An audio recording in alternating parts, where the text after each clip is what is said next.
Merci de nous rejoindre pour cette nouvelle édition du journal à la une. Enseignement supérieur, lancement à Kinshasa de l'atelier de cadrage sur l'enseignement ouvert et à distance, un projet porté par le ministère de l'ESU en collaboration avec l'UNESCO pour moderniser l'accès au savoir. Et puis la sous-division de la Gombe mobilise le chef d'établissement en prélude à la rentrée 2025-2026, une rencontre de sensibilisation pour mieux préparer enseignants et écoles aux défis de la nouvelle année scolaire. Lancement ce mercredi de la campagne de vaccination contre la polio dans le Maïndombe, une opération qui s'inscrit dans le cadre de l'éradication de cette maladie virale en RDC.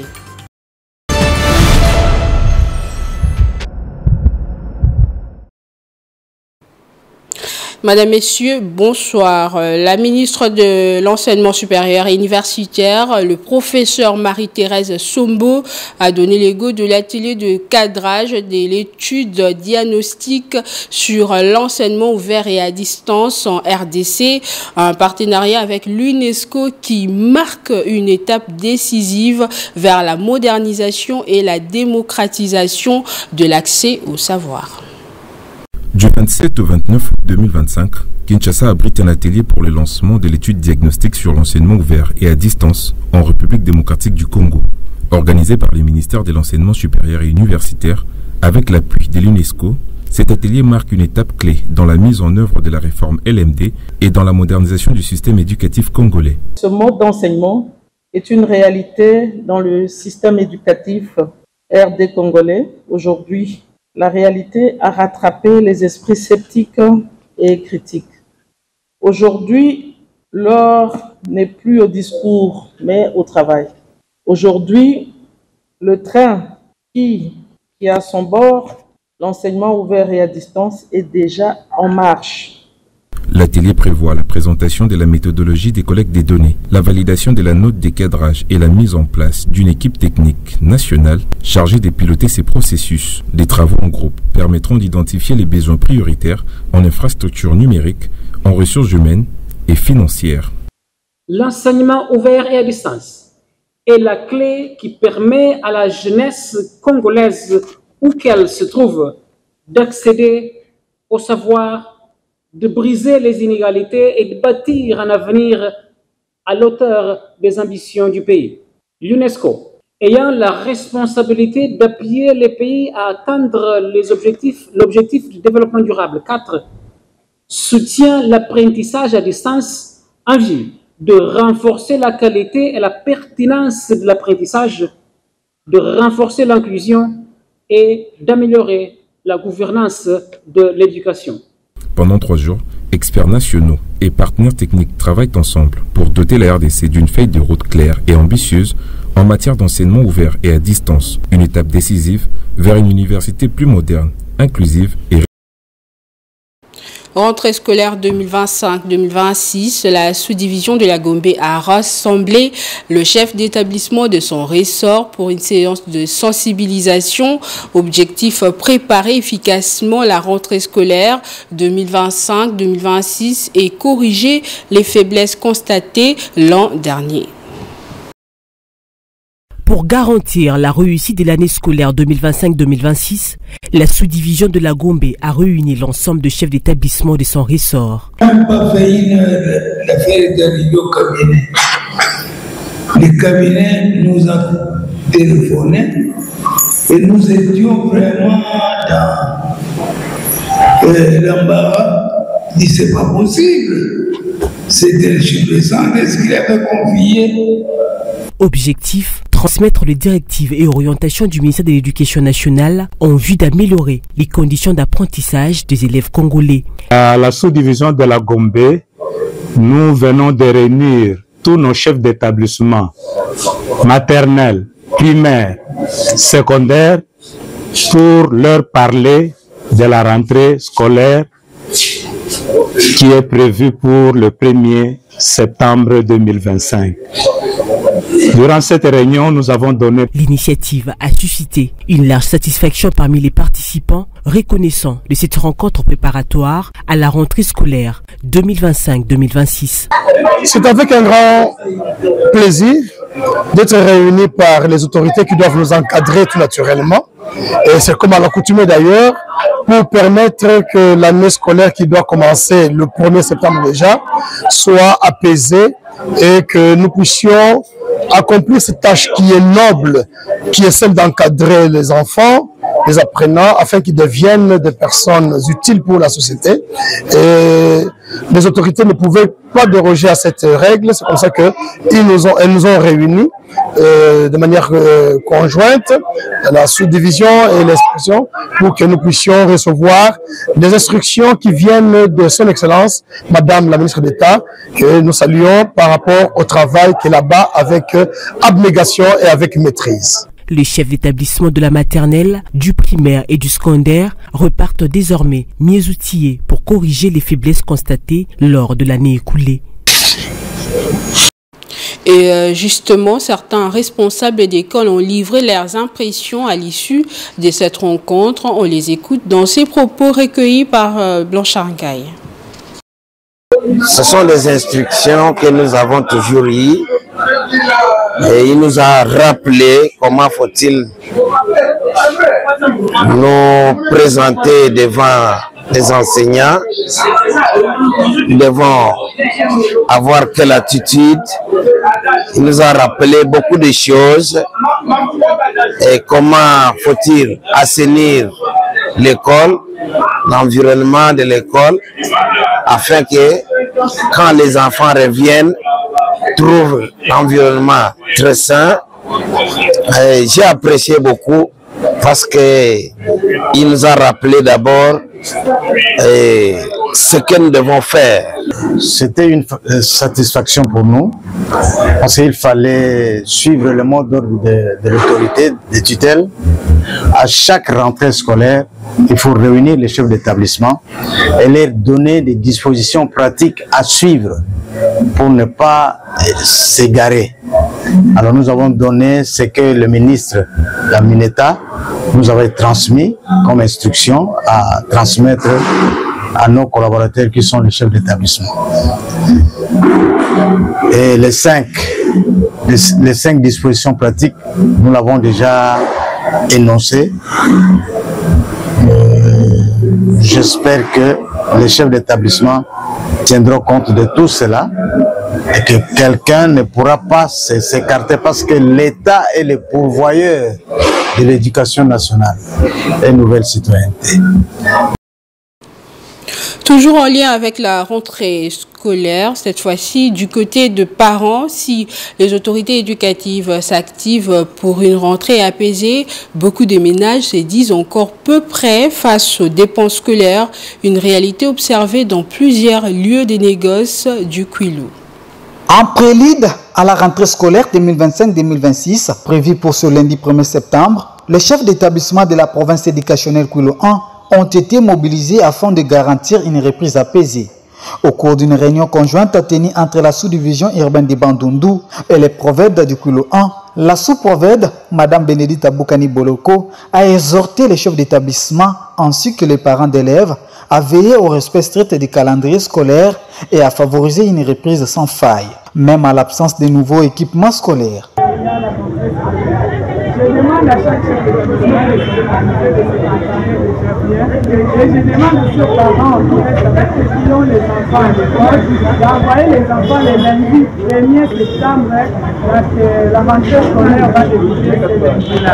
Et les parents qui gardent encore les enfants, vraiment envoyez les enfants, même s'ils n'ont pas des uniformes. Prenez seulement les anciens uniformes de l'année passée, même les habits de la maison. On va accueillir les enfants avec les tenues qui vont se faire. Dans ces temps, du côté des marchés, les commerçants de fournitures scolaires déplorent le manque d'engouement des élèves et des parents pour les achats des rentrées. Certains d'entre eux pointent du doigt les responsables scolaires qu'ils accusent d'être à l'origine de cette faible affluence.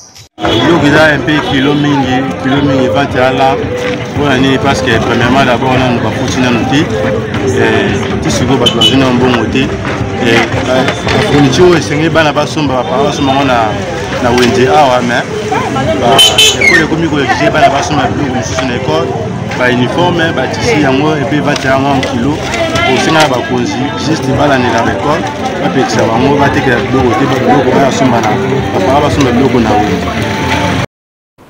Autre actualité, les épreuves certificatives nationales de fin de formation professionnelle. La première phase pratique s'est achevée mardi. Le ministre d'État en charge de la formation professionnelle a visité le centre AED Boyokani à Kintambo où EducTV avait installé un plateau spécial pour faire vivre l'événement. Regardez. Le ministère de la formation professionnelle, conduit par le ministre d'État Marc Kilali Kombo, a validé le lundi 25 août 2025 à Kinshasa avec l'Institut Shandong Business de Chine, représenté par Sun Yulin, son vice-président, le plan d'action de coopération internationale 2025-2027. Ce plan d'action, élaboré de commun accord par les experts des deux institutions, s'inscrit dans la continuité du mémorandum d'entente signé à Yantai, en Chine, en novembre 2024, lors de la mission du ministre d'État en marge de la conférence mondiale sur le développement de l'enseignement professionnel et technique tenue du 20 au 22 novembre 2024 à Tianjin. La cérémonie de cette signature s'est déroulée en présence de la secrétaire générale et de l'inspecteur général à la formation professionnelle, du directeur de cabinet du ministre d'État ainsi que quelques conseillers sectoriels. Cette signature marque une étape décisive dans la mise en œuvre des engagements bilatéraux. Le dit plan chronomètre quelques tâches, ou mieux des étapes à suivre, notamment la réalisation conjointe des projets de formation et de recherche, les échanges de formateurs et d'apprenants, la mise en place de formations conjointes, la co-construction de filières spécialisées et de contenus pédagogiques. Également le renforcement des compétences des formateurs. À travers cet engagement, les deux parties ambitionnent de faire de la coopération sino-congolaise un modèle de référence pour d'autres coopérations bilatérales sino-africaines en matière de formation professionnelle et technique. Déjà, en 2025, plusieurs actions concrètes sont prévues, notamment la création d'un groupe de travail bilatéral sur la formation professionnelle, l'évaluation des besoins de formation des formateurs, l'envoi en Chine de formateurs congolais pour des stages en technologie de l'information, l'accueil d'apprenants congolais dans 3 spécialités pour des échanges d'une durée de 1 à 3 mois, et enfin l'harmonisation et le développement des contenus de cours pour les formateurs. Au terme de la signature, les deux parties se sont offertes des présents symboliques. Toutefois, la partie chinoise a salué le leadership visionnaire du ministre d'État Marc Kilali Kombo qui a permis de conclure ce partenariat porteur d'avenir pour les deux pays. Dans le registre de la coopération internationale, la RDC et la Chine renforcent leur partenariat. Le ministère de la formation professionnelle et l'Institut de Shandong Business ont signé un protocole d'accord validant les plans d'action 2025-2027, un accord gagnant-gagnant qui porte sur la formation des formateurs et des apprenants. Le ministère de la formation professionnelle, conduit par le ministre d'État Marc Kilali Kombo, a validé le lundi 25 août 2025 à Kinshasa avec l'Institut Shandong Business de Chine, représenté par Sun Yulin, son vice-président, le plan d'action de coopération internationale 2025-2027. Ce plan d'action, élaboré de commun accord par les experts des deux institutions, s'inscrit dans la continuité du mémorandum d'entente signé à Yantai, en Chine, en novembre 2024, lors de la mission du ministre d'État en marge de la conférence mondiale sur le développement de l'enseignement professionnel et technique tenue du 20 au 22 novembre 2024 à Tianjin. La cérémonie de cette signature s'est déroulée en présence de la secrétaire générale et de l'inspecteur général à la formation professionnelle, du directeur de cabinet du ministre d'État ainsi que quelques conseillers sectoriels. Cette signature marque une étape décisive dans la mise en œuvre des engagements bilatéraux. Le dit plan chronomètre quelques tâches, ou mieux des étapes à suivre, notamment la réalisation conjointe des projets de formation et de recherche, les échanges de formateurs et d'apprenants, la mise en place de formations conjointes, la co-construction de filières spécialisées et de contenus pédagogiques. Également le renforcement des compétences des formateurs. À travers cet engagement, les deux parties ambitionnent de faire de la coopération sino-congolaise un modèle de référence pour d'autres coopérations bilatérales sino-africaines en matière de formation professionnelle et technique. Déjà, en 2025, plusieurs actions concrètes sont prévues, notamment la création d'un groupe de travail bilatéral sur la formation professionnelle, l'évaluation des besoins de formation des formateurs, l'envoi en Chine de formateurs congolais pour des stages en technologie de l'information, l'accueil d'apprenants congolais dans 3 spécialités pour des échanges d'une durée de 1 à 3 mois, et enfin l'harmonisation et le développement des contenus de cours pour les formateurs. Au terme de la signature, les deux parties se sont offertes des présents symboliques. Toutefois, la partie chinoise a salué le leadership visionnaire du ministre d'État Marc Ekilali Kombo qui a permis de conclure ce partenariat porteur d'avenir pour les deux pays. Santé à présent dans la province du Mai-Ndombe, le vice-gouverneur Trésor Fourou a lancé à Inongo la première phase des journées des vaccinations contre la poliomyélite de type 2. Près de 475 000 enfants des 0 à 59 mois sont concernés. Cette campagne de 3 jours assortie de 2 jours de ratissage a mobilisé plusieurs dignitaires et partenaires. 474 527 enfants dont la tranche d'âge varie entre 0 à 59 mois sont attendus pour être vaccinés contre la poliomyélite dans les 14 zones de santé que compte la division provinciale de la santé du Mai-Ndombe. Prenant la parole en premier, le médecin chef d'antenne du programme élargi de vaccination d'Inongo, le docteur Paulé Belanga, a invité les parents à faire vacciner leurs enfants car la poliomyélite ezali maladie mabe, ezali maladie oyo soki moto azwi yango akotikala ebosono pe akoki kokufa soki atikali ebosono akomi mokumba pour la communauté, en commençant par sa famille. Bokono wana ezali na kisi te kino lelo, kisi oyo ekoki kobikisa bokono wana ezali kaka kondima kopesa mwana na yo mangwele. Le docteur Emmanuel Kambilo a, au nom de tous les partenaires techniques et financiers, nous appelons à votre implication personnelle ainsi qu'à celle de toutes les communautés afin que chaque enfant de Mai-Ndombe où qu'il se trouve puisse être vacciné et protégé. Vacciner, s'aimer, vacciner, se protéger. Le docteur Francis Kamboliav, médecin-chef de division provinciale de la santé du Mai-Ndombe, salue les efforts de tous les partenaires techniques et financiers. La prise en charge de tous ces prestataires est réalisée par nos partenaires techniques et financiers, dont l'OMS et l'UNICEF, qui ont assuré les différents appuis pour l'effectivité de cette campagne. Que ces partenaires soient rassurés de notre reconnaissance pour les efforts consentis. Dans son speech de lancement solennel, le vice-gouverneur de la province du Mai-Ndombe, Trésor Fourou-Ngonké, s'est engagé en impliquant un engagement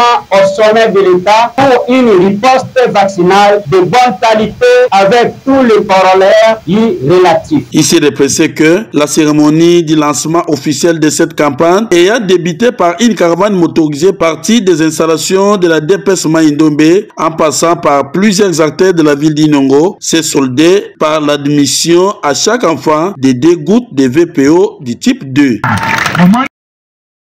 Et puis en sport, place au spectacle de la 21e édition de la Coupe du Congo des volleyball. Le quart de finale sont désormais connus. Green Time affrontera Madaka et les Aigles du Congo croiseront la Police. Une compétition marquée par la suprématie de clubs quinois et qui se poursuit au gymnase de la Police nationale congolaise. Coup de suspense dans cette 21e édition de la Coupe du Congo de volleyball de la mission. Les premières affiches des quarts et finales sont désormais connues. Green Team, Madaka et les Aigles du Congo face à la Police. Mardi au gymnase de la Police nationale congolaise, le spectacle a tenu toutes ses promesses. D'entrée, Green Team a survolé son jeu face à Dynamique avec une victoire nette 3-7-0, 25-6, 25-10 et 25-18. Une véritable démonstration de force. Juste après, Madaka, l'intérieur avec la même intensité, opposé à l'espoir de Kindu, le club quinois s'est imposé sans trembler 3-7, 3-7-0, 25-13, 25-8, 25-20. Une victoire avec maîtrise, synonyme de billet pour le cas. Le Haut-Katanga va largement représenté dans cette étape. La police a fait respecter son statut. Les hommes en uniforme se sont imposés non sans peine face à Jack. 3-7-0, 25-23, 25-13, 25-19. Il y a eu de l'incompréhension parmi les athlètes. Les passeurs et ses coéquipiers ne s'entendaient pas très bien. Et puis il y en a qui, là nous devons nous le dire, qui rêvaient un peu sur le terrain. Donc par exemple, notre fixateur aujourd'hui n'a pas joué son rôle. Il n'a pas joué son rôle. Bon, ce sont des choses qui arrivent. Le club Puma a obtenu son ticket faute d'adversaire en huitième de finale. Bilan de cette première journée de huitième de finale, 3 clubs de la capitale en quart de finale ont montré preuve de la domination chinoise dans cette compétition. Les huitièmes de finale se poursuivent ce mercredi, toujours au général de la police nationale congolaise, avec d'autres affiches alléchantes. Espoir face à Impala, Samabalini face à Ikora, Garde républicaine face à Pancréas, et enfin Emmanuel face au CCI. Le spectacle n'a fait que commencer et la route vers le titre reste encore longue et pleine de rebondissements.